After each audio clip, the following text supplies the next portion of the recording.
తాకట్లో ఉన్న మీ బంగారాన్ని విడిపించి ఆ రోజు ఆన్లైన్ రేటుకి కొంటాం. Sharma gold company. నమస్కారం, వెల్కమ్ టు సుమన్ టీవీ. నేను గీతాంజలి. ప్రస్తుతం మనతో పాటు ప్రముఖ జ్యోతిష్య వేద పండితులు వెన్నంపల్లి నిశాంత్ శర్మ అవధాని గారు ఉన్నారు. వారితో మాట్లాడదాం. గురుగారు నమస్కారం అండి. మహాదేవ.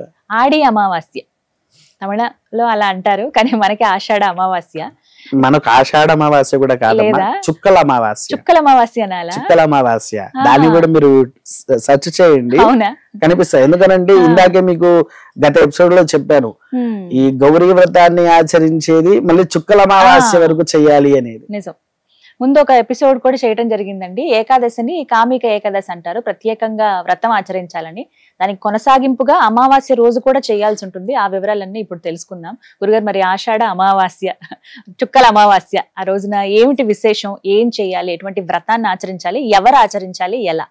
సంతోషంగా తల్లి, అసలు ఈ అమావాస్యకు 3 రకాల ప్రాముఖ్యతలు ఉన్నాయి తల్లి. మొదలేంటి అంటే దక్షిణాయన పుణ్యకాలం ప్రారంభమైన తర్వాత వచ్చే మొట్టమొదటి అమావాస్య. దక్షిణాయన పుణ్యకాలం ఏంటి అంటే పితృదేవత ఆరాధనలు అనేటువంటి ఎక్కువగా జరుగుతాయి, విన్నారా? తర్వాత రెండోది ఏంటి అంటే మనకు దేవతామూర్త ప్రతిష్ఠ విగ్రహాలు అనేటువంటి దేవాలయంలో ప్రతిష్ఠించరు, కేవలం ఉత్తరాయణంలోనే విగ్రహ ప్రతిష్ఠ అనేది జరుగుతుంది. ఇప్పుడు ఇక్కడ జరిగేది గ్రామ దేవతల ప్రతిష్టలు జరుగుతాయి అంతే ఇప్పటి నుంచి. ఇంకా దేవాలయాలు ప్రతిష్ఠ ప్రధాన దేవాలయాలు చెయ్యరు. ఎందుకు అంటే ఈ దక్షిణాయనం అనేది సంపూర్ణంగా పితృదేవతలుగా కేటాయించబడింది. అయితే మనము ఏంటి, కర్కాటక రాశిలో మకర సంక్రాంతి ఎట్లయితే వస్తుందో అదే కర్కంలో సూర్యుడు దక్షిణాయనంలోకి మారినప్పుడే దక్షిణాయన పుణ్యకాలము అంటారు. అక్కడ దాన్ని సంక్రాంతి చేస్తాము. యాక్చువల్గా ఇప్పుడు కూడా సంక్రాంతి కిందనే, కాకపోతే దీన్ని ప్రధానంగా మనం తీసుకోమంతే తేడా, దాన్ని ప్రధానంగా తీసుకుంటాం. అందుకోసం ఏంటి అంటే ఇప్పటి నుంచి జరిగేటువంటిది ఈ మొట్టమొదటి అమావాస్య రోజున ఒక చిన్న విశ్లేషణ దీంట్లోనే ఇస్తున్నా తల్లి. చాలా మంది పితృ దోషం అని ఒకరు అంటున్నారు, పితృ శాపం అని అంటున్నారు, ఇంకొంతమంది పితృదోష శాపాలు అని అంటున్నారు. దయచేసి అయ్యా బ్రాహ్మణోత్తములారా, నన్ను ఎవరు తప్పు పట్టకండి, అన్యదా భావించకండి ఇలా చెప్తున్నందుకు. ఏం లేదు తల్లి, పితృదోషము అంటే సరిగ్గా పిండ ప్రధానాలు ఎప్పుడైతే మనం పెట్టామో ఇంట్లో సూసైడ్ అటెంప్ట్స్ అంటే హ్యాంగింగ్ చేసుకోవడం కానివ్వండి, యాక్సిడెంట్ లో మరణించడం కానివ్వండి, లేకపోతే విషపూరిత పదార్థాలు తీసుకుంటారు కదా, అవి తీసుకొని మరణిస్తేనే పితృదోషము అనేది ఇంటికి తాకుద్ది. ఇంకొంతమంది ఏమని చెప్తున్నారంటే క్యాన్సర్ వచ్చినా, హార్ట్ అటాక్, స్ట్రోక్ వచ్చినా, దాని వల్ల వచ్చిన పితృదోషం అని అంటున్నారు, కానీ అది మనకు శాస్త్రంలోనే లేదు తల్లి. ఇంకొంతమంది జాతకాలు చూస్తున్నారు, ఈ జాతకాలలో పితృదోషం ఏ రకంగా లెక్కిస్తున్నారు, అసలు పితృదోషం అనేది జాతకంలో ఏ పరంగా చూస్తున్నారు? పితృదోషము అనేటువంటిది తల్లి మనకెప్పుడు కూడా గ్రహస్థితిలో బృహస్పతి రాహు వారు వేరు స్థానంలో ఉన్నప్పుడు చూసుకుంటారు, పంచమ నవమ స్థానంలో. వాటి పరంగా అంటే ఇంట్లో చాలా మందికి ఇంట్లో ఎన్నో రకాల సమస్యలు ఉంటాయి, దానికి పితృదోష శాపం కింద పెట్టేసేసి అవి ఒకటి కాదు అని అంటారు, వాటి వల్ల కాదు. ఎందుకంటే జాతక దోషాలు ఏమున్నాయో వాటిని చూసుకోండి. తప్పకుండా చేద్దాం గురుగారు ఒక ఎపిసోడ్ వీటిపైన కూడా, సంతోషంగా తెలియదు. తర్వాత ఈ పితృశాపం అంటే మనం తల్లిదండ్రుల్ని తిట్టినందుకు వచ్చేటువంటిది, దూషించడం వల్ల, విన్నారా? అయితే ఈ దోష శాపాలు ఎవరైతే ఉన్నారో ఎక్కడెక్కడికో వెళ్ళి లక్షలు వేలు డబ్బులు ఖర్చు పెట్టుకుంటున్నారు కదా, అంత దూరం పోవాల్సిన అవసరం లేకుండా చిన్న ఉదాహరణ, ప్రతి అమావాస్య రోజు నువ్వులతోని సూర్యుడికి అర్ఘ్యం వదలండి. ఎవరంతటి వారు చేయొచ్చండి?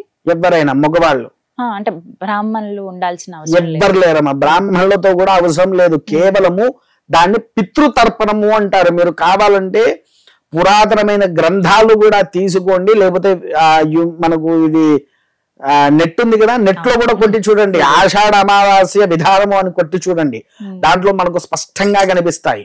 ఏంటి పితృదోషము పితృశాపము ఉండేటువంటి వారు ఆ రోజు ఉదయాన్నే ప్రతి ఆ రోజు నుంచి, అంటే ఈ పితృదోష శాపాల్లో ఉండే వాళ్ళు ఉంటారు కదా, వీళ్ళు చాలా మంది ఎక్కడెక్కడికో త్రయంబకం అంటున్నారు, గోకర్ణం అంటున్నారు, ఎక్కడికెక్కడికో. వాస్తవానికి ఏంటి అని అంటే ఇది వేరే పెద్ద సబ్జెక్ట్ అమ్మా, దీని గురించి తర్వాత. అయితే ఈ పితృదోష శాపం వల్ల ఉదయం పూట ఆ సూర్య భగవానుడికి పితృతర్పణం వదలాలి తల్లి. ఈ పితృతర్పణము ప్రతి అమావాస్య రోజు మీరు గనక ఆచరిస్తే పితృదోషము నివారణ అవుతుంది తల్లి. ఎంతో దూరం పోయే బదులు ఈ ఒక్క దాని వల్ల నివారణ అనేది జరుగుతుంది. అదొకటి మెయిన్. ఎందుకనంటే ఈ పితృ ప్రారంభమయ్యేది దక్షిణాయన పుణ్యకాలంలో మొట్టమొదటి అమావాస్యగా. ఇక్కడ నుంచి మాసార్ధము అంటే శ్రావణము, భాద్రపదము, పౌర్ణమి తర్వాత మనకు వచ్చేది మహాలయ పక్షాలు. మాసార్ధమైందా తల్లి? అక్కడికి ఒక మాసము 15 రోజులు పూర్తిగా అయిపోయిందా? అంటే 45 రోజులు వచ్చేసినట్టు కదా. అలా మండలార్థం పూర్తి కాగానే ఇక్కడ నుంచి ఆ 15 రోజులు పితృవులకు తర్పణాలు వదలాలి. ఇలా చూసుకోవాలన్నట్టు దాన్ని. ఇక్కడ నుంచి ప్రారంభమవుతుంది. కొంతమంది నాకు ఈ దోషం ఉన్నది, నివారణ కావాలి అని అనుకునే వారికి ఇప్పటి నుంచి ప్రారంభం చేయండి. ప్రతి అమావాస్య నువ్వులు, తెల్ల నువ్వులు కాదు, నల్ల నువ్వులతోని ఆ యొక్క పితృదేవతలకు గనక మనం ఇలా తర్పణం వదులుతూ ఉంటే, లేకపోతే 2 చేతులతోనైనా తర్పణం వదిలినా మనలో ఉండేటువంటి పితృదోషము నివారణ అనేటువంటిది జరుగుతుంది. ఎన్ని గంటలకు ఇలా చేయాలండి సమయం? సూర్యుడు ఉదయించే క్రమంలో, ఉదయాన్నే ఉదయం మనకు 6 నుంచి 9:30 మధ్యలో ఎప్పుడైనా చేయొచ్చు తల్లి. 9:30 దాటింది అంటే ఇంకా అది తర్పణం పనికిరాదు. శుచి శుభ్రత చూసుకుని తర్వాత మగవాళ్ళు మాత్రమే ఈ విధంగా ఆచరించాలి. ఇది అయిపోయిన తర్వాత మొదటిది. రెండోది గౌరీ వ్రతము, చుక్కల అమావాస్య అన్నారు. అదే గౌరీ వ్రతము చుక్కల అమావాస్య. కార్మిక ఏకాదశి రోజు చేసింది లక్ష్మీ గౌరీ, ఇక్కడ కేవలం గౌరీ వ్రతము. ఇక్కడ ఏంటి అని అంటే తల్లి, అనారోగ్యంగా భర్తలు ఉంటున్నారు కొంతమందికి. అంటే నేను నా కళ్ళతో చూశాను, కొంతమంది వివాహమయ్యి నెల రోజులో సంవత్సరము కాగానే బెడ్ సిక్ అయిపోతున్నారు, లేవలేక ఇబ్బంది అయిపోతున్నారు, ఏదో ఒక అనారోగ్యాలు ప్రారంభమవుతూ ఉన్నాయి. అట్టివి నివారణ చేయడానికి వాస్తవానికి ఈ చుక్కల అమావాస్య ఎక్కువగా తెలంగాణ ప్రాంతం కంటే మహారాష్ట్ర వాళ్ళు అత్యంత అమోఘ వైభవపేతంగా చేస్తారు తల్లి. ఎంత వైభవంగా చేస్తారంటే వాళ్ళు చేసేదాన్ని అసలు ఇంకా చూడలేం, అంత అత్యంత అద్భుతంగా ఉంటది. విన్నారా తల్లి? అది ఈ గౌరీ వ్రతంలో మొత్తం 3 ఉన్నాయన్నాను కదా. తర్వాత 3వది ఏంటి అని అంటే దీప పూజ. అంటే దీప పూజ అంటే ఐడియా ఉంది కదా. మనం మొట్టమొదటి ఇంట్లో వెలిగించేది ఏంటిది తల్లి? దీపం. ఆ దీపం జ్యోతి పరబ్రహ్మ, దీపమే సకల బ్రహ్మత్వంలో ఉంటది. ఆ దీపానికి పూజ ఆచరించి యథావిధి గౌరీ పూజ ఆచరించాలి. అమ్మవారి ఫోటో పెట్టుకొని ఈ ఇంకొకటి ఏంటి అని అంటే ఈ చుక్కల కథ అని ఉంటది. అది కూడా అత్యంత అమోఘంగా ఉంటది, అందుబాటులోనే ఉంటది తల్లి. ఆ కథను గనక బ్రాహ్మణులతోని చేయించుకుంటే అసలు ఇంట్లో ఎటువంటి పీడలు రావు తల్లి. క్లియర్ కట్ గా చెప్పాలి అని అంటే ఎటువంటి పీడలు అనేటువంటిది ఇంటి మీద వాలవు. చాలా మంది ఏం చేస్తారంటే, మీరు ఇది శ్రీశైలంలో కానివ్వండి, లేకపోతే ఇంకొక దేవాలయం ఉంది, ఆ దేవాలయం నోట్లో ఆడుతుంది, ఆ ఊరి పేరు బయటికి రావట్లా. అక్కడ ఏంటంటే స్వామి వారికి ఒక 2 నుంచి 3,000 టన్నుల వరకు స్వామి వారికి అన్నం వండుతారు. సంవత్సరానికి ఒకటే రోజు ఆ దేవాలయం ఓపెన్ చేస్తారు. ఆ అన్నం మొత్తం స్వామి వారి దగ్గర నైవేద్యం కింద అది పెట్టేసి తాళం వేస్తారు. కాదమ్మా, వేరే ఇతర రాష్ట్రం తలుపులు వేస్తారు.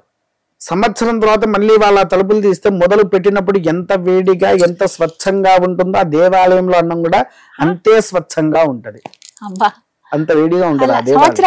సంవత్సరానికి కనీసం మామూలుగా చీమలు ఏవో ఒకటి ఏమి ఉండవు తల్లి అందులో. మళ్ళీ సంవత్సరం తర్వాత మీరు వెళ్ళి చూడండి, ఆ అన్నం అంతే ఉంటుంది అసలు. తర్వాత మనకు వైశాఖ మాసంలో శ్రీశైలంలో అమ్మవారికి కుంభము అని పెడతారు. వీటిని వాస్తవానికి కుంభము అనాలి. ఈ దేవాలయంలో గాని ఇక్కడే కానివ్వండి, కార్తీక మాసంలో ఈశ్వరుడికి ఇలా కుంభము అని పెడతాము. ఈ కుంభము ఏంటి అంటే పొరపాటున కొంతమంది ఆలయాలలో దేవుడికి నైవేద్యం అనేది పెట్టరు. మా బ్రాహ్మణులు కొంతమంది పైసలకు బాగా అలవాటయ్యి, డబ్బులకు అలవాటయ్యి వాళ్ళకు నచ్చిన విధానంలో పూజలు చేస్తూ జనాలను మభ్య పెడుతూ ఉన్నారు.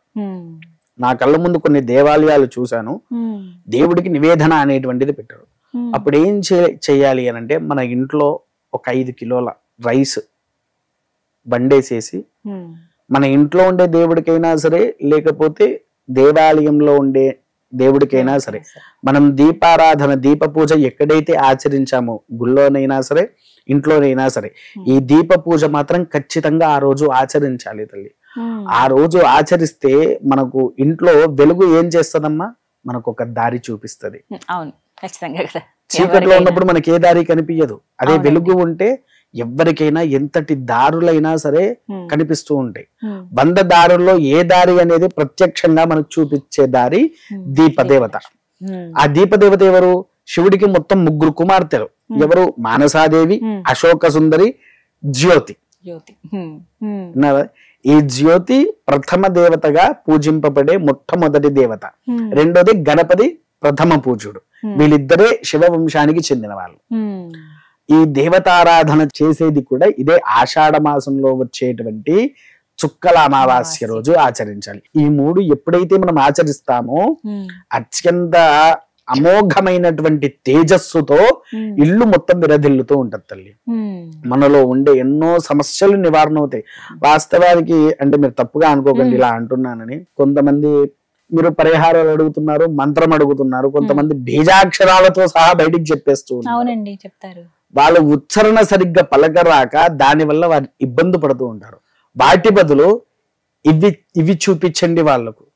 వాళ్ళల్లో ఉండే సమస్య దోషాలు నివారణ అవుతాయి. సమస్త దోషాలు కూడా పరిహారం అయ్యి ఇప్పుడు సత్యనారాయణ ఎందుకు ఆచరిస్తాము తల్లి మనం? కొత్తగా వివాహమైన తర్వాత. ఇంకొకటి, ఈ చుక్కల అమావాస్య చుక్కల వ్రతాన్ని వివాహమైన స్త్రీ మొదటి 5వ సంవత్సరం నుంచి ప్రారంభం చేస్తారు. 5వ సంవత్సరం నుంచి ప్రారంభం చేయాలి. అయ్యా మరి మాకు ఈ విషయం ఇప్పటి వరకు తెలియదు, మేము ఇంతవరకు చేయలేదు అని అంటే, అందాది ఇప్పుడు మీకు వివాహం ఎన్ని సంవత్సరాలు అయ్యి ఉంటుంది తల్లి? ఒక 10 ఏళ్ళు అయ్యిందా? నాకండి 5 ఏళ్ళు. 5 ఏళ్ళు. ఇప్పుడు హ్యాపీగా మీరు ప్రారంభం చేసుకోవచ్చు. 10 ఏళ్ళు 5 ఏళ్ళు ఇట్లా మనం ప్రారంభం చేసుకోవాలి. వాటిని చూసుకొని ఇప్పటి నుంచి మనం ప్రారంభం చేసుకుంటే అమోఘమైన ఫలితము మన కుటుంబానికి వర్ధిల్లుతుంది. ఇది కేవలం భర్త సౌభాగ్య కోసమే చూసుకునేదమ్మా. ఇది కూడా గౌరీదేవికి చేసేదే. ఎటువంటి నైవేద్యాలు అవి సమర్పించాలండి? నైవేద్యం చిత్రాన్నమే అమ్మ. ఇక్కడ చిత్రాన్నమే. దీపానికి మాత్రం వేరే నైవేద్యము. అవి కూడా పళ్ళతో తయారు చేయాల్సిందే దీపానికి. పండ్లన్నీ ముక్కలుగా కట్ చేస్తాము కదా, అన్ని రకాల పళ్ళు, అన్ని రకాల పండ్లు కలిపి నివేదన పెట్టాలి. అలా పెడితే ఆ అమ్మవారు ఎంతో ప్రీతిగా నైవేద్యాన్ని స్వీకరిస్తుంది. అంతటి అమోఘమైనటువంటి వ్రతాలే ఈ చుక్కల అమావాస్య. మనకు ప్రారంభమయ్యేదే పితృ అమావాస్య అని కూడా అనవచ్చు దీన్ని. అలా తల్లి. మగవారేమో పితృదేవులకు వాళ్ళకే తర్పణాలకు, ఇవి 2 మాత్రం ఇంకా ఆడవాళ్ళకి వీళ్ళు చేసుకోవచ్చు. ధన్యవాదాలు గురుగారు. మహాదేవ.